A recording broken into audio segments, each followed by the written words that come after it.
Bienvenue sur Souvenirs de mamie. Aujourd'hui, nous découvrons la vie d'une autre femme extraordinaire.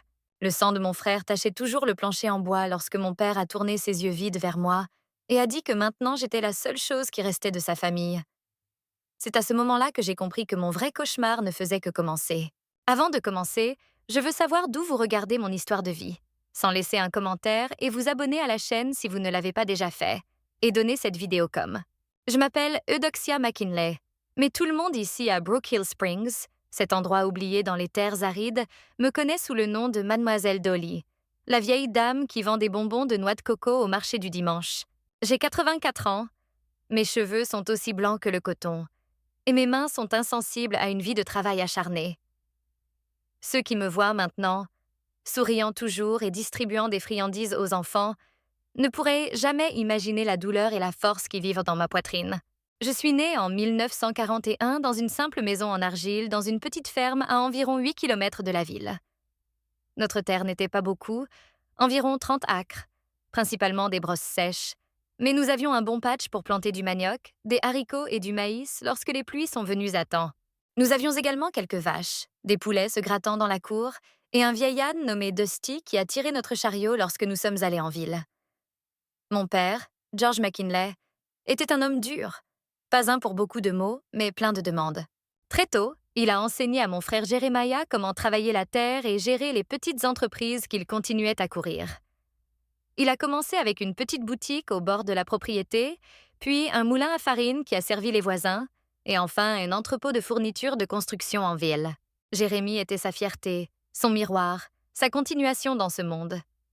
Un homme qui ne laisse pas un fils pour continuer est comme un arbre sans racines. Il dirait après quelques verres au dîner, diminue sur la vie. Quant à moi, j'ai aidé ma mère avec des tâches ménagères, en appuyant pour cuisiner, coudre, faire du savon et des bonbons. La valeur d'une femme, disait maman, se trouve dans la façon dont elle garde une maison et plaît à son mari, inclinant toujours la tête et acceptant tout ce que mon père a dit. Jérémie avait 10 ans de plus que moi. Un beau mec avec un sourire rapide et des yeux en forme d'amande qu'il a obtenu de notre grand-mère, qui, selon les gens, avait du sang indigène. Contrairement à notre père, il a été gentil avec moi, m'a apporté des bonbons de la ville, m'a appris à siffler, à raconter des histoires de fantômes qui m'ont fait dormir avec la couverture tirée sur mon cou pendant les nuits d'hiver. Quand j'hériterai de tout cela, disait-il, je vais prendre soin de toi, Dolly. Je vais vous construire une jolie maison avec un grand porche et une cuisine pleine de pots. Mais le destin est une bête cruelle qui ne se soucie pas des plans ou des promesses. D'abord, les écoliers, puis les adultes qui ne l'avaient jamais eu comme des enfants. Jérémie était l'un d'eux. Au début, ce n'était qu'une fièvre et des taches rouges sur son visage. Ce n'est rien, a-t-il dit, têtu comme notre père, refusant de rester au lit. Il a continué à travailler dans l'entrepôt, à attraper la pluie, à mal dormir. En 3 jours, la fièvre a grimpé si haut qu'il a commencé à halluciner, appelant les gens qui n'étaient pas là, criant que son dos était en feu. Mon père a finalement accepté de l'emmener en ville, mais la route était une fosse de boue de toute la pluie. La Jeep est restée coincée 2 fois. Lorsque nous avons finalement atteint la clinique de santé, le médecin a simplement secoué la tête. Celui-ci a une pneumonie au-dessus de la rougeole. Je vais faire ce que je peux, mais ça n'a pas l'air bien. 3 jours plus tard, Jeremiah a quitté ce monde dans une pièce étouffante de recueillir la médecine et la douleur. Il n'avait même pas la force de dire au revoir. Je me suis juste serré la main, m'a regardé dans les yeux et m'a chuchoté « Prenez soin de maman, Dolly », avant d'y aller, en prenant tous les rêves de mon père avec lui. L'enterrement a été rapide, comme elle est toujours à la campagne. Ne pouvait pas attendre longtemps dans cette chaleur. Le simple cercueil de Pina en pin s'est abaissé dans le sol rouge du cimetière de la ville, tandis que le prêtre marmonnait les prières précipitées. Mon père n'a pas versé une seule larme, se tenait là comme une statue de ciment, un chapeau à la main, des yeux verrouillés sur le trou en avalant son fils unique. Maman sanglotait tranquillement, se penchant sur moi, ses jambes cédant la place à chaque pelle de saleté. Nous sommes rentrés chez nous dans un fort silence qui a étouffé même nos pensées. Je ne le savais pas encore, mais ce silence était juste le calme avant la tempête. Pendant 1 semaine, papa a à peine quitté sa chambre, à peine mangé, ne parlait à personne. Je l'ai entendu faire arranger la nuit, les planchers grinçant sous ses marches lourdes, parfois le tintement d'une bouteille me faisant savoir qu'il buvait de celui qu'il gardait caché dans le placard. La 7e nuit après l'enterrement, je me suis réveillée à un fort crash. J'ai couru vers le salon dans ma chemise de nuit et j'ai trouvé mon père debout au milieu de la maison. La table à manger s'est retournée, des plats brisés sur le sol et du sang, je n'oublierai jamais, en train de se faire une coupe profonde sur sa main où un morceau de verre brisé s'était logé. Il n'y a plus de sens, cria-t-il, les yeux sauvages comme un animal blessé. Pourquoi construire? Pourquoi travailler? Pourquoi sauver si je n'ai personne à quitter? Maman a essayé de le calmer, parlant doucement, s'approchant comme quelqu'un essayant de ne pas effrayer un chien vicieux. Vous avez toujours la fille, George. Nous avons Dolly. C'est à ce moment-là qu'il a tourné ses yeux creux vers moi et a dit la phrase qui changerait ma vie pour toujours. Celui-là? Qu'est-ce qu'une femme va faire de tout ce que j'ai construit? Un froid coulait sur ma colonne vertébrale. Je ne comprenais pas très bien ce qu'il voulait dire, mais quelque chose de profondément en moi, peut-être le même instinct qui fait voler un oiseau avant que le serpent ne frappe. Je suis en danger. La même nuit, pendant que j'ai nettoyé le gâchis qu'il avait fait, j'ai chuchoté à ceux d'entre vous qui regardent maintenant. Si vous le pouvez, laissez un commentaire et faites-moi savoir d'où vous regardez. Cela me donne la force de savoir que quelqu'un écoute après tant d'années à garder cette histoire à l'intérieur. Donnez à cette vidéo comme peut-être que cela atteint quelqu'un qui a besoin de savoir que survivre. Même les pires cauchemars est possible. Dans les jours qui ont suivi, mon père a commencé à changer. Il m'a regardé étrangement pendant les repas, a commencé à insister sur le fait que j'apprends les entreprises, que je vais avec lui dans l'entrepôt de la ville, comprendre comment gérer les stocks et l'argent. Si vous allez hériter de cela, vous devez savoir comment l'exécuter, a-t-il déclaré. Mais il n'y avait aucun soin dans ces mots, seulement la colère restreinte, comme chaque explication était une accusation. Tu n'es pas Jérémie. Tu ne le seras jamais. Le soir, après le dîner, il a commencé à boire plus que d'habitude, ce qui avait été une fois un coup ou deux transformé en bouteilles entières. Et avec la boisson est venue de la violence. D'abord contre des objets, des choses brisant, des murs, des coups de pied. Ensuite contre ma mère, qui se promenant ici, giflant là-bas, toujours suivie par des accusations sauvages. C'est de ta faute. Vous ne l'avez pas bien élevée. Vous l'avez rendue faible. Maman a simplement baissé la tête et l'a pris comme si elle le méritait. 3 semaines après l'enterrement de Jérémia, je me suis réveillée au milieu de la nuit au son de la porte de ma chambre qui grince. Au début, je pensais que c'était maman. Parfois, elle était venue me rentrer quand les nuits ont eu froid. Mais la forte odeur d'alcool et de sueur m'a averti le contraire. C'était mon père, titubant dans l'obscurité, approchant de mon lit. « Jérémie, murmura-t-il, voix épaisse de boire, mon garçon. » Je me figeais de peur, faisant semblant de dormir, priant qu'il réalise son erreur et partit. Mais il s'assit au bord du lit, le matelas de paille coulant sous son poids, et passa sa main dans mes cheveux. « Tu es revenu, » murmura-t-il. « Je savais que tu le ferais. » Quand j'ai essayé de déménager, de dire que j'étais Eudoxie, pas Jérémie, il a attrapé mon bras fort. « Non, vous ne partez plus. Vous êtes tout ce que j'ai. » Ce qui s'est passé cette nuit-là, avec le vent hurlant à travers les mailles du filetage dans la fenêtre et les grillons chantant à l'extérieur, a été le début d'un tourment qui a duré près de 2 ans. Une fille de 17 ans ne devrait jamais durer, surtout pas aux mains de l'homme qui était censé la protéger. Lorsque le soleil se leva, apportant la lumière qui poursuit les monstres de la nuit, mon père était déjà retourné dans sa chambre, laissant une fille brisée à l'intérieur, pleurant silencieusement pour qu'elle ne réveille pas la maison. Je ne pouvais pas me lever pour préparer le petit déjeuner comme d'habitude, juste allongée là, enveloppée dans des draps tachés de sang, remplis de honte, souhaitant que la terre m'avale entière. Je souhaitais que la terre m'avalait comme elle avait avalé mon frère. C'est maman qui est entrée dans ma chambre quelques heures plus tard, craignant de ne pas s'être lancée. Un regard lui a suffi à comprendre. Ses yeux se remplissèrent de larmes, et elle a apporté sa main à sa bouche pour étouffer un sanglot. Mais elle n'a rien dit. Elle s'est juste assise sur le bord de mon lit et a tenu ma main pendant longtemps. « Il est malade de chagrin, de fille. » A-t-elle finalement chuchoté, comme si cela expliquait ou excusait ce qui s'était passé. Il a perdu la tête après la mort de Jérémia. Ça va passer. Mais ça n'a pas réussi. Ce n'était que la première de nombreuses nuits où le monstre que j'ai appelé un autre père est entré dans ma chambre. Parfois, il m'a appelé Jérémie. D'autres fois, il savait très bien qui j'étais, mais disait encore des choses terribles, que je devais servir un but, qu'il était de mon devoir de remplacer le fils qu'il a perdu, que je lui devais de m'élever. Et ainsi a commencé mon tourment, dans une maison qui était autrefois ma maison, mais qui était maintenant devenue une prison, avec un homme que le chagrin et l'alcool s'étaient transformés en monstre, et une mère qui, par peur ou impuissance, faisait semblant de ne pas voir ce qui se passait sous son propre toit. La douleur de ces jours resserre toujours ma poitrine chaque fois que je me souviens, même après toutes ces années. On dirait que c'était hier, pas 1958, lorsque ma vie s'est retournée avec la mort de Jeremiah. Les jours se sont écoulés et mon père a continué à empirer, comme un fruit pourri de l'intérieur.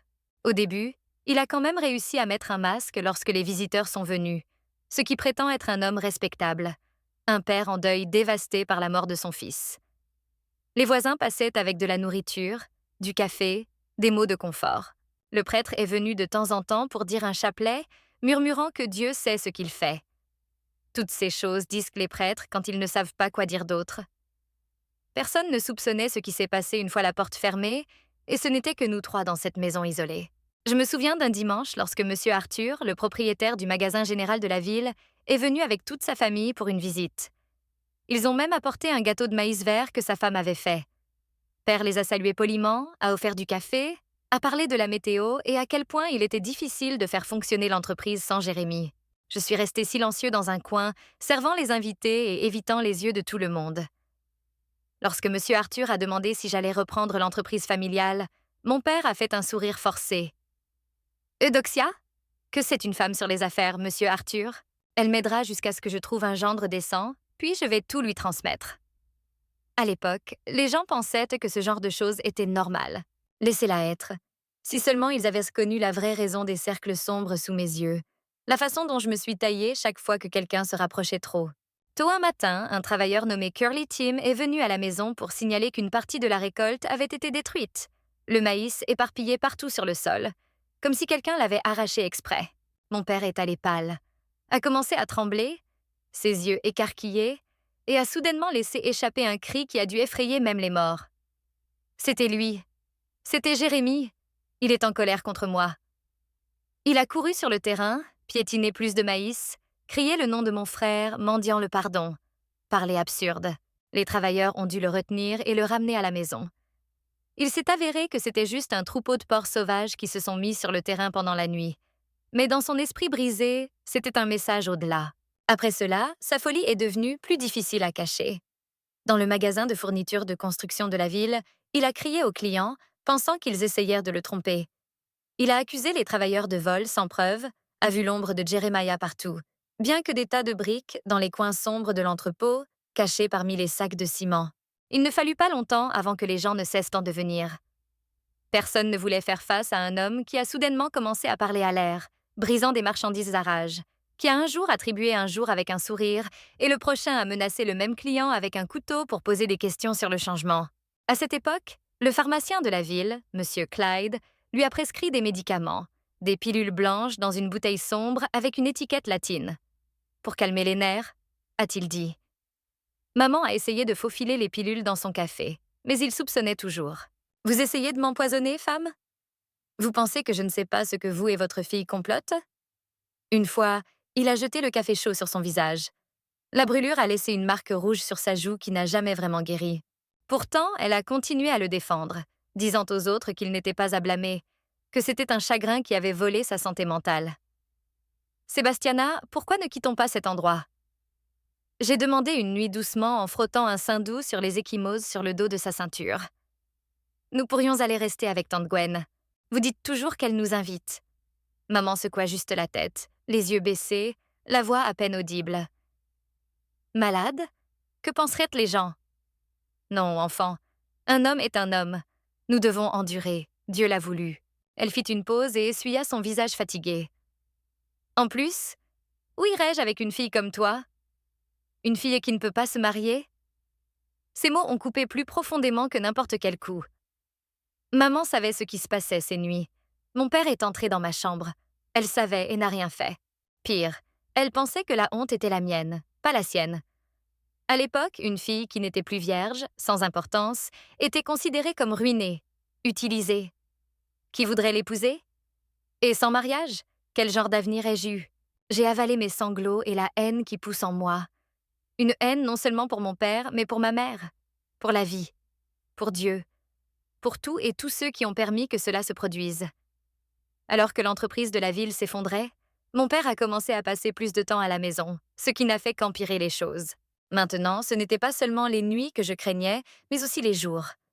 À tout moment, maman sortait pour aller chercher de l'eau, pour cueillir des légumes, accrocher des vêtements. Il pouvait apparaître. Ce rythme d'alcool bon marché a toujours précédé ces traces lourdes. Tu es juste comme ta mère était quand elle était jeune, disait-il parfois avec un regard qui a gelé mon âme. Mais vous avez la volonté de Jérémie. Il y a un morceau de lui en vous. J'ai toujours su. À la fin de 1958, j'ai découvert que je portais un bébé. Je l'ai caché du mieux que je pouvais pendant près de 2 mois. Des vêtements lâches, attacher des bandes serrées autour de mon ventre, éviter de manger beaucoup pour que je ne vomissais devant personne. Mais le corps d'une femme ne garde pas ses secrets pendant longtemps. Bien sûr, c'est maman qui a remarqué en premier. Elle m'avait regardée pendant que je me baignais dans la petite arrière-salle où nous avions une douche d'étain improvisée. Elle est entrée sans frapper, comme elle l'a toujours fait, et a juste regardé mon ventre, qui commençait à montrer une petite bosse. Combien de temps demanda-t-elle d'une voix sèche. Environ 2 mois, je pense, ai-je répondu. Elle est devenue silencieuse pendant si longtemps que je pensais qu'elle s'était transformée en pierre, la vieille serviette dans sa main, les yeux fixés sur mon ventre. Votre père ne peut pas savoir, a-t-elle finalement dit. Plus pour moi que pour moi. Il nous tuera. Il va nous tuer tous les trois. C'était la première fois que j'entendais ma mère admettre ouvertement que mon père était dangereux, qu'il pourrait faire quelque chose de pire que ce qu'il avait déjà fait. Qu'allons-nous faire demandai-je, ma voix tremblante, mes mains couvrant instinctivement mon estomac. Il y a une femme dans le village des pêcheurs, a-t-elle dit. La vieille Janie. Elle gère ce genre de problème. Mon sang a gelé dans mes veines. J'avais entendu des histoires sur la vieille Janie, des femmes qui sont allées vers elle et étaient revenues pâles, saignant. Certains n'ont plus jamais eu d'enfants, et certains ne sont plus jamais revenus. Non, maman, je ne fais pas ça, c'est mon bébé. Votre bébé? C'est un enfant péché, c'est ce que c'est. Né de l'abomination. Elle a crié, perdant le contrôle pour la première fois. Vous voulez élever un monstre né de cette chose entre vous et votre père? Vous voulez que le bébé sorte mal, avec une queue, avec des cornes? Les superstitions de l'époque étaient très fortes. Les gens croyaient que les enfants nés de proches parents étaient maudits, marqués par le péché. Je ne sais pas, maman, dis-je, mais je ne vais pas tuer mon bébé avant même qu'il ait une chance de naître. La conversation s'est terminée là-bas, avec ma mère qui se précipitait et claquant la porte derrière elle, et moi pleurant seule, l'eau froide de la douche se mélangeant à mes larmes chaudes. Au cours des semaines suivantes, ma mère a tout essayé. Des thés à partir de la rue, de la cannelle, des feuilles d'avocat. Elle m'a fait sauter des tabourets, transporter de lourds seaux d'eau, le tout dans l'espoir de mettre fin à la grossesse. Rien ne fonctionnait. Étrangement, mon père n'a rien remarqué. Il était de plus en plus perdu dans sa propre folie, parlant à Jérémie comme s'il était toujours assis à table, se disputant avec des ennemis invisibles, passant des jours enfermé dans sa chambre avec ses bouteilles et ses démons privés. C'est la veille de Noël, 1958, que tout a explosé. Le père était allé en ville et était revenu plus ivre que d'habitude, portant un paquet enveloppé sous son bras. Il a appelé tout le monde dans le salon, y compris les 2 mains-d'œuvre qui étaient toujours avec nous, le vieux Joe boitant qui s'occupait du bétail et de Nena qui ont aidé Mama dans la maison. Aujourd'hui est une journée spéciale, a-t-il annoncé, en broyant ses mots. Aujourd'hui, mon fils Jeremiah obtient un cadeau. Il a déballé l'emballage et a sorti une paire de nouvelles bottes en cuir, le type cher que seuls les hommes riches portaient, des bottes qui ne conviendraient jamais aux pieds d'un homme qui avait été enterré depuis des mois. Où est-il? Où est-il, mon garçon? Il a commencé à crier, regardant autour de lui comme s'il s'attendait à ce que Jeremiah entre. Je sais qu'il est ici, je peux le sentir. Le vieux Joe a essayé de le calmer, lui a rappelé que Jérémie était morte, qu'il devrait se reposer un peu. Mon père a attrapé la lampe de kérosène qui alluma la pièce et la lança sur le vieil homme, qui s'est à peine esquivé à temps. La lampe a explosé contre le mur, des flammes s'étendant rapidement à travers le vieux papier peint sec. En quelques minutes, la pièce était en feu. Nous avons tous couru dehors, à l'exception de mon père, qui a continué à crier le nom de Jeremiah, disant qu'il allait le sauver du feu. C'est Nena qui est retournée et l'a traîné juste avant l'effondrement du toit. Il est sorti avec des vêtements chantés, ses cheveux brûlés, mais vivants. Il n'y avait rien que nous ne pouvions faire que de regarder notre maison se tourner vers les cendres. Le puits était trop loin, Et même si nous avions assez d'eau, le feu avait déjà tout pris. Nous avons perdu presque tout ce soir-là. La chute, les vêtements, les souvenirs, le petit argent que nous avions caché dans une boîte sous le lit de mes parents. Nous avons passé le reste de cette nuit blottis dans la grange, allongés sur la paille, couverts dans les quelques chiffons que Old Joe a réussi à se réunir. Le Noël le plus triste que j'ai jamais vécu. Le lendemain matin, toujours sous le choc et en regardant les ruines fumantes de ce qui avait été notre maison, maman a finalement pris la décision qu'elle aurait dû prendre longtemps auparavant. Assez, George, dit-elle, sa voix plus ferme que je ne l'avais jamais entendue. Vous avez besoin d'aide. Nous le faisons tous. Mon père était assis sur une souche dans la cour, ses yeux vacants, fixant le néant. Le feu de la veille a été remplacé par un vide terrifiant. Il n'a même pas répondu. Nous allons chez ma sœur à Karwaru, a poursuivi Mama. Il y a un vrai médecin là-bas. Un hôpital. Vous irez mieux. Nous allons recommencer. Que ce soit la vue de la maison en cendres, la peur de brûler vivant, ou tout simplement l'épuisement de lutter contre ces démons, je ne sais pas. Mais le père a simplement hoché la tête, faible comme un enfant. 2 jours plus tard, nous étions sur un vieux bus branlant en direction de Karwaru, laissant derrière lui les ruines de notre vie passée et de la tombe de Jeremiah. La seule chose que mon père a insisté pour visiter avant notre départ. Ce que nous ne savions pas, c'est que nous n'échangeons qu'un enfer pour un autre. À Karwaru, loin de la terre où il a grandi et la tombe du fils qu'il aimait tant, mon père deviendrait encore pire. Et je, avec un ventre qui grandit de jour en jour, étais plus vulnérable que jamais. C'est là, dans cette étrange ville, dans la maison exiguë de tante Geneviève, que j'ai appris parfois que nous devons tuer une partie de nous-mêmes pour survivre. C'est là que j'ai commencé à planifier ma vengeance. Pas un de sang ou de feu, mais quelque chose de bien plus dévastateur. Karwaru ne ressemblait pas au paradis que maman avait promis. La maison de tante Geneviève était minuscule, une place à 2 étages derrière le marché où l'odeur de la viande séchée et du cuir bronzé s'est glissée à travers les fenêtres avec la poussière et les cris des vendeurs. Nous étions 4 d'entre nous entassés en 2 petites pièces, la tête de Geneviève dans la sienne et nous 3 dans l'autre. Je n'avais même pas d'intimité pour pleurer. Tante Geneviève était l'opposé de maman, une veuve pendant de nombreuses années. Elle dirigeait une petite boutique de couture seule et avait une opinion sur tout. Elle a été la première à remarquer mon ventre qui devenait plus difficile à cacher. Sébastiana, cette fille est-elle enceinte ou est-ce que je deviens aveugle? Elle a demandé un après-midi pendant que je faisais la vaisselle. Le silence qui a suivi était plus lourd que le plomb. Maman regarda le sol, ses mains tremblantes tordant son tablier.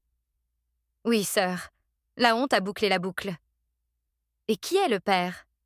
Demanda tante Geneviève, rétrécissant ses yeux dans des soupçons. Un autre silence, encore plus lourd. Elle ne voulait pas dire? A menti Mama, sa voix à peine audible. L'un des mains agricoles, je pense. Tante Geneviève m'a regardée avec ses yeux qui semblaient un voir à travers les gens. Elle n'a rien dit, mais je savais qu'elle n'en croyait pas un mot. La semaine suivante, sans en dire à personne, elle est rentrée à la maison avec un homme en costume noir portant une mallette en cuir. Un vrai médecin, pas l'un des guérisseurs du village que nous avons utilisé à la campagne. Le docteur Ulysses va examiner George, a-t-elle annoncé. Et puis Eudoxia. Je ne veux pas de malade chez moi. Mon père, qui a maintenant passé ses journées à s'asseoir sur un banc dans la cour, à regarder dans l'espace et à se parler, a à peine réagi lorsque le médecin l'a vérifié. Ensuite, c'était mon tour. Maman a essayé de venir dans la pièce avec moi, mais tante Geneviève était ferme. Laissez le médecin travailler, Sébastiana. Va nous faire du café. Seule dans la pièce avec lui, j'ai tremblé de peur. Je n'avais jamais été examinée comme ça par un homme étrange, surtout dans mon état. Mais le docteur Ulysses était gentil et respectueux, expliquant tout avant qu'il ne fasse quoi que ce soit. Lorsque l'examen était terminé, il y avait une tristesse dans ses yeux qui m'a fait baisser la mienne.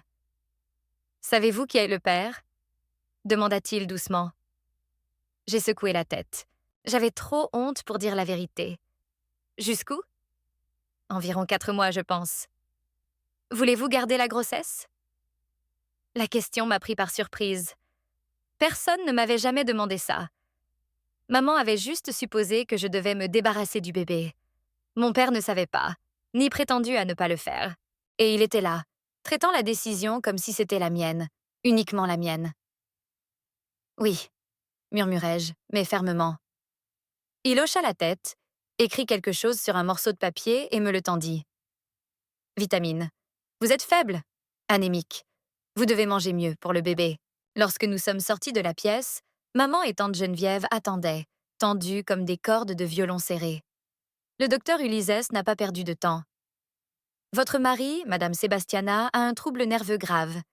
Il doit être engagé dans un sanatorium pour un traitement approprié. Un sanatorium? Maman répétait, horrifiée. Vous voulez dire un asile? L'hôpital psychiatrique est le bon terme, a répondu le médecin patiemment. Il connaît des délires et des hallucinations, probablement déclenchés par le chagrin, mais ils pourraient empirer s'ils ne sont pas traités. Quant à votre fille, a-t-il poursuivi en me regardant. Elle a besoin de soins prénatals. Elle est anémique et mal nourrie. C'était comme une bombe à exploser dans cette petite pièce. Maman s'est effondrée sur une chaise, vaincue. Que vouliez-vous que je fasse, Geneviève? C'est mon mari. Son père. Et cela lui donne le droit de... Tante Geneviève ne pouvait pas terminer la phrase, trop horrifiée. Elle se tourna vers le médecin. C'est lors d'un autre grand festival de Saint John que j'ai ressenti les premières contractions. Il était 2 heures du matin, et je me suis réveillée avec une douleur qui avait l'impression de me déchirer l'estomac en deux. Ma mère n'était pas à la maison. Elle était allée passer quelques jours au sanatorium avec mon père, qui, selon elle, avait un épisode pire que les précédents. Tante Geneviève, toujours pratique, avait déjà tout arrangé avec une sage-femme expérimentée qui vivait à 2 rues. Dans les 20 minutes, mademoiselle Irène était à mes côtés, m'examinant avec ses mains insensibles mais douces, me guidant à travers la douleur intensive. Ça va être un accouchement dur, une fille, a-t-elle averti. C'est 2 d'entre eux et ils viennent de côté. Vous allez avoir besoin de force. La force était quelque chose que j'avais bien appris au cours des derniers mois. Les 16 heures de travail qui ont suivi ont été la chose la plus difficile que j'ai jamais endurée dans ma vie. Mais quand j'ai finalement entendu le cri du premier bébé, suivi quelques instants plus tard par la seconde, tout en valait la peine. 2 garçons, a annoncé mademoiselle Irène, plaçant les minuscules nourrissons enveloppés dans des serviettes propres dans mes bras. Ils étaient là de forts comme des bœufs, malgré leur arrivée tôt. J'ai regardé leurs petits visages rouges, ridés et parfaits, et je n'ai vu aucune trace de mon père en eux. Seulement une nouvelle vie, pure et non écrite. J'ai pleuré de soulagement, de joie, de peur, tout à coup. Comment allez-vous les nommer? Demanda tante Geneviève, des larmes coulant également sur ses joues ridées. Je n'avais pas pensé au nom pour les garçons. J'étais si sûre qu'ils seraient des filles. Pour une raison quelconque, j'ai regardé les 2, si similaires mais si différents en même temps. Emmanuel et Samuel, ai-je répondu sans trop réfléchir. Nom biblique qui signifiait « Dieu avec nous » et « entendu par Dieu ». Parce que malgré tout, je voulais toujours croire que Dieu ne m'avait pas complètement abandonnée. Dans les jours qui ont suivi la naissance des jumeaux, une étrange paix s'est installée sur moi, comme si je comprenais finalement que la vie brutale que j'avais vécue jusque-là avait un but, pour amener ces 2 êtres dans le monde, pour prendre soin d'eux, les protéger, les aimer. C'était aussi à ce moment-là que l'idée de vengeance a commencé à grandir en moi. Pas violent, pas sanglant, mais quelque chose de plus subtil, plus définitif. Quelque chose qui libérerait non seulement moi, mais aussi ma mère et mes enfants de l'emprise de l'homme qui avait détruit tant de vies. L'opportunité se produirait plus tôt que je ne l'imaginais, et d'une manière que je n'aurais jamais pu prédire. Mais avant son arrivée, je devrais affronter le dernier grand silence de ma mère. Un silence contrairement aux autres, car celui-ci serait éternel. Les premiers mois avec les jumeaux ont été plus difficiles que tout ce que j'ai jamais affronté. Des nuits sans sommeil, des pleurs constants, des couches en tissu qui ont dû être lavées et bouillies quotidiennement, des mamelons fissurés de l'allaitement de 2 bébés affamés. Mais contrairement à la douleur que j'avais connue auparavant, cette douleur avait un sens. Cela m'a rendu plus fort chaque jour. Tante Geneviève était un ange pendant cette période. Même avec son âge avancé, elle se réveillait au milieu de la nuit pour m'aider avec les garçons, m'apprenant de vieilles astuces pour apaiser les coliques, pour aider les bébés à raccourcir. Elle a même inventé une double écharpe afin que je puisse les transporter tous les 2 quand je devais aller au marché ou à l'église. Ma mère est revenue du sanatorium 3 semaines après la naissance des jumeaux. Elle entra en silence dans la maison, regarda les bébés dormant dans leur berceau de fortune et n'a pas dit un mot. Elle avait l'air plus âgée, plus penchée, comme si le poids du monde avait doublé sur ses épaules. « Comment va papa ?» J'ai demandé, plus par politesse que l'intérêt réel. « Pire ?» répondit-elle simplement. Les médecins disent qu'il n'y a plus d'espoir, qu'il restera institutionnalisé pour le reste de sa vie. J'ai ressenti un si immense soulagement en apprenant que je ressentais réellement honte. Après tout, nous parlions de mon père, l'homme qui m'a élevée, que j'ai aimé et respecté. Mais la vérité est que l'idée qu'il ne reviendrait plus jamais, ne nous blesserait plus jamais, a levé un poids énorme de mes épaules. Les médecins ont-ils dit autre chose?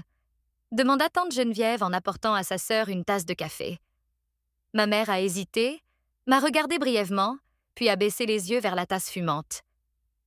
Ils ont dit qu'il avait une maladie cérébrale qui s'aggrave avec le temps. Ce jour, il ne reconnaîtra personne, ne pourra prendre soin de lui-même. De quelle maladie s'agit-il? J'ai demandé, curieux. Je ne me souviens pas du nom. Ça commence par un P, quelque chose comme ça. Des années plus tard, alors que je travaillais déjà à l'hôpital, j'ai appris que c'était probablement la parésie générale, une complication neurologique de la syphilis à un stade avancé. Une maladie qu'il a probablement contractée lors de ses visites à des bordels de la région, qui, non traitée, a fini par affecter son cerveau et aggraver la folie qui avait brassé en lui depuis la mort de Jeremiah. Au cours de ces premiers mois de 1960, mes enfants étant devenus forts malgré la naissance prématurée, j'ai commencé à penser à l'avenir. Je ne pouvais pas continuer à dépendre de la charité de tante Geneviève pour toujours. J'avais besoin de travailler pour gagner mon propre argent, pour fournir un toit et une nourriture à mes garçons. C'est là que j'ai vu une opportunité à l'hôpital de la ville. Ils avaient besoin que les jeunes femmes travaillent en tant qu'aides-infirmières, repoussant les patients, changeant de feuilles, nourrissant le plus affaibli. Le travail était dur et payait peu, mais il avait un avantage. Ils offraient une petite chambre à l'arrière de l'hôpital pour les employés qui vivaient loin. Tante Geneviève m'a encouragée. Ce sera bon pour vous, fille. Vous apprendrez un métier, deviendrez indépendant. Je m'occuperai des garçons pendant que vous travaillez, puis nous changerons. Ma mère, en revanche, a été horrifiée par l'idée. Travailler dans un hôpital, avec les malades, les blessés, les gens meurent. Cela ne fonctionne pas pour une bonne femme. Et que suggérez-vous, maman? J'ai répondu. Je dépends de tante Geneviève pour toujours? Ou que je me précipite dans le mariage juste pour qu'un homme puisse soutenir non seulement moi, mais 2 enfants qui ne sont même pas les siens?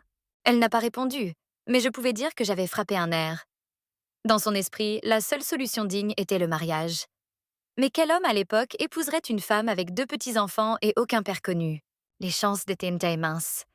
Et même si quelqu'un se présentait, ce serait probablement à cause de la terre que mon père possédait toujours à la campagne. Une terre qui était encore légalement la sienne malgré l'hospitalisation.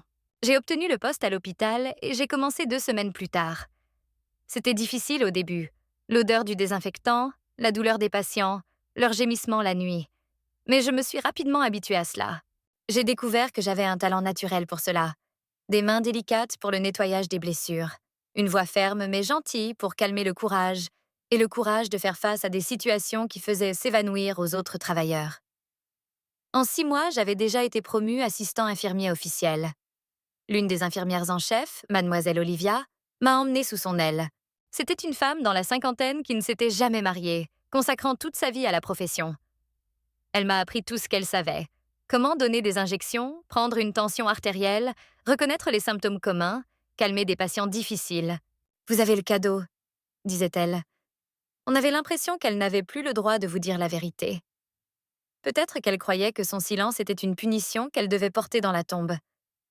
Je me suis assis là, stupéfait, incapable de parler. Tout ce que je pensais savoir sur moi-même, sur mon passé, venait de changer. Gumerciando, mon agresseur, l'homme que j'avais craint et détesté, n'était même pas mon père. L'homme dont le sang a couru dans mes veines, l'homme qui m'avait donné la vie, ne m'avait même jamais rencontré. Je ne savais pas si je devais me sentir soulagée, enragée, trahie ou tout simplement creux. Pendant des jours, je me suis allongée dans une étourdie, hantée par ces mots inachevés que ma mère avait essayé de dire sur son lit de mort. Votre père, il n'est pas... Pas quoi? Pas mon vrai père. Pas mon sang. Et tout ce temps, j'avais fait cette honte comme si elle était héritée. Maintenant, je savais que ce n'était jamais. Lentement, les pièces ont commencé à se réunir. Ma mère était une fille amoureuse. Elle est tombée enceinte. Sa famille l'a forcée à se marier avec un homme qui voulait une terre, pas une femme ou un enfant. Et elle a vécu avec cette décision pour le reste de sa vie. Cet instant a façonné chaque tragédie qui a suivi. Je ne pouvais pas arrêter de penser à l'homme de Rio de Janeiro. L'étudiant en droit est devenu juge, celui qui aurait pu me ressembler, Qui aurait pu avoir mon sourire ou mon rire? Mon père. Mon vrai père. Il ne savait pas que j'existais. Ou peut-être qu'il l'a fait et a choisi de l'ignorer. Je ne savais pas ce qui était pire. Une partie de moi voulait le trouver, regarder dans ses yeux et lui demander pourquoi. Mais une autre partie de moi savait que s'il s'en souciait, il serait revenu. Il aurait regardé. Il aurait écrit. Il ne l'avait pas fait. Et donc je ne l'ai pas cherché. Je n'ai pas écrit. Je n'ai frappé aux portes de Rio de Janeiro. J'ai enterré ce fantasme comme j'avais enterré la douleur. Parce que maintenant, j'avais 2 garçons qui avaient été besoin de moi, qui me regardaient comme si j'étais tout leur monde. Et en eux, j'ai retrouvé ma force. Avec la vérité sur ma lignée est venue une étrange liberté. Gumer Serndo n'était plus mon père. Ce qu'il m'avait fait, ce que j'avais enduré, était encore réel, toujours monstrueux. Mais cela n'a plus défini qui j'étais. Je n'étais pas à lui. Je ne l'avais jamais été. Et mes enfants n'étaient pas son héritage. Ils étaient à moi. Nés de la violence, oui, mais élevés dans l'amour. Quand j'ai finalement changé les documents juridiques et que le terrain m'a complètement signé, j'ai ressenti quelque chose de proche de la paix. J'ai vendu la propriété des années plus tard et j'ai utilisé l'argent pour envoyer Lucas et Samuel à l'université. Ils ont obtenu leur diplôme, l'un en éducation, l'autre en médecine. Ils connaissent l'histoire que je leur ai racontée, celle de leur père mourant jeune dans un accident tragique. Ils le croient et je vais les laisser. Parce que certaines vérités ne font que briser les cœurs. Mais j'ai écrit la vraie histoire. Et maintenant, je le dis ici. Parce que j'ai survécu. Parce que silence n'a pas sauvé ma mère et cela m'a presque détruit. Parce que parfois, la seule façon de briser une malédiction est de le dire à haute voix. Je m'appelle Eudoxia. Je suis mère. Je suis infirmière. Je suis une femme qui a vécu le feu et est sortie entière. Pas parce que je n'ai jamais été brisée, mais parce que je me suis reconstruit des cendres. Et si vous écoutez toujours, sachez ceci. Votre histoire ne se termine pas par la douleur. Il recommence partout où vous choisissez d'écrire la page suivante. Elle avait encore plus peur que vous pensiez qu'elle avait permis à tout cela de se produire parce qu'il n'était pas vraiment votre père. Soudain, tout avait un sens nouveau et terrible. Le look haineux de Gumer Sersindo quand je suis née une fille au lieu du garçon qui l'attendait. Son obsession pour Jérémias, son seul vrai fils, et la facilité avec laquelle il a franchi la ligne interdite. Violente une fille qu'il n'a jamais vraiment considérée comme la sienne. Et ma mère, son silence, sa culpabilité, son incapacité à me protéger, tout cela avait maintenant une nouvelle couche de sens. Ce n'était pas seulement la peur d'un mari violent, c'était la peur d'un secret qui était caché depuis des décennies à la lumière. Cette nuit-là, seule dans ma petite chambre derrière l'hôpital, j'ai pleuré chaque dernière larme que j'avais encore. Pour la fille que j'avais été, pour la mère que j'avais perdue, pour le père que je n'ai jamais rencontré, et pour mes fils, qui portaient maintenant le sang d'un homme qui n'était même pas mon père biologique. Lorsque le soleil s'est levé, une idée avait pris forme dans mon esprit. Si parfaite, si juste, si délicieusement vengeur que j'ai presque souri à y penser. La vengeance dont je rêvais depuis si longtemps était maintenant à portée de main, et ce serait beaucoup plus complet que je ne l'avais jamais imaginé. Mais pour le réaliser, j'aurais besoin d'aide. Et la bonne personne venait de participer à ma vie. Roberto, le jeune pharmacien qui semblait de plus en plus disposé à construire un avenir avec moi malgré mon passé compliqué. Ce que je ne savais pas, c'est que mon plan de vengeance prendrait un tour que je n'aurais jamais pu prédire. Et le prix que je paierais serait bien plus grand que ce qui était prêt à accepter. La révélation selon laquelle Gumer Serndo n'était pas mon père biologique a tout changé. C'était comme si un puzzle déroutant avait finalement révélé son image complète. Les pièces s'adaptent. Pourquoi il avait toujours favorisé Jérémias? Pourquoi il m'avait toujours regardé avec cette haine à peine déguisée, même quand j'étais petit? Et pourquoi il avait franchi cette ligne impardonnable si facilement? Dans son esprit tordu, je n'ai jamais vraiment été sa fille. J'étais un rappel vivant de la trahison de ma mère. Un intrus dans la famille qu'il avait été forcé d'accepter. Mon plan de vengeance est né de cette vérité. Ce ne serait pas violent. Je ne tacherais pas mes mains comme il avait noirci son âme. Ce serait quelque chose de plus raffiné, plus complet, quelque chose qui se déshabillerait de lui la seule chose qui lui est vraiment soucieuse. Son nom, son héritage, sa lignée supposée. Roberto et moi nous sommes rapprochés. Il ne ressemblait à aucun homme que j'avais jamais rencontré. Polite, gentil, patient avec mes enfants. Quand j'ai finalement rassemblé le courage de lui raconter toute mon histoire, pas la version veuve que tout le monde croyait, mais la vérité, Je m'attendais à un dégoût ou à un rejet. Mais ce que j'ai vu, c'était de la compassion et de la colère juste. Non pas envers moi, mais envers Gumercerndo. Cet homme doit payer ce qu'il a fait, a déclaré Roberto, me tenant la main. Pas seulement pour vous, mais pour votre mère et vos enfants. Il paie déjà, ai-je répondu, pris au piège dans ce sanatorium, perdant plus la tête chaque jour. Mais cela ne suffit pas, a-t-il déclaré. Il a besoin de savoir qu'il a échoué, qu'il n'a rien laissé derrière. Roberto a immédiatement compris ce que je voulais dire. En tant que pharmacien, il connaissait des médecins, des avocats, des gens qui pourraient nous aider avec ce que nous planifions. Et ainsi a commencé notre voyage pour effacer légalement l'homme qui avait détruit mon enfance. La première étape a été de parler à un avocat de Recife, le docteur Genouval, un ami d'enfance de Roberto. J'ai tout expliqué, ma véritable filiation, les abus que j'avais subis, les jumeaux nés de cette violence et mon souhait de rompre tous les liens juridiques avec Gumersindo. Que voulez-vous exactement, madame? L'avocat a demandé après avoir entendu mon histoire en silence. Je veux changer mon nom et mes enfants. Je ne veux rien de cet homme. Pas son nom, pas sa terre, pas un seul centime. Je veux que ce soit comme si nous n'avions jamais existé pour lui. Le docteur Genouval a expliqué que ce serait compliqué. Nous devions prouver que Gumersindo n'était pas mon père biologique, qui sans test de paternité, une rareté à l'époque, serait presque impossible. Nous devions prouver les abus, ce qui signifiait tout exposer au tribunal, me soumettre à un jugement public. Êtes-vous sûre de vouloir vivre cela, Madame Eudoxia? Ce sera douloureux. Et un jour, vos enfants poseront des questions. Je suis sûre, dis-je sans hésitation. Je préfère qu'ils grandissent en sachant la vérité quand ils sont assez vieux pour comprendre que de porter le nom d'un monstre. Alors que nous préparons l'affaire juridique, j'ai continué à travailler à l'hôpital. C'est là que j'ai rencontré le docteur Augusto, un jeune psychiatre qui avait récemment rejoint le quartier de la santé mentale. Nous sommes rapidement devenus amis. J'ai aidé à ses consultations. Il m'a appris sur la maladie mentale et les nouveaux traitements. Un après-midi, en discutant d'un patient, j'ai mentionné que mon père était institutionnalisé à Caruaru. « Quelle coïncidence !» a-t-il déclaré. « Je vais visiter cet hôpital la semaine prochaine pour une étude sur des patients chroniques. Quel est son nom ?» J'ai hésité, mais j'ai décidé de lui faire confiance. Gumercerno Malaquias. Mais ce n'est pas vraiment mon père, pas par le sang. Je lui ai à nouveau raconté toute l'histoire. Le docteur Augusto a écouté attentivement, sans jugement. « Si je le peux, » a-t-il dit doucement, « je pense que je peux vous aider dans votre cas juridique.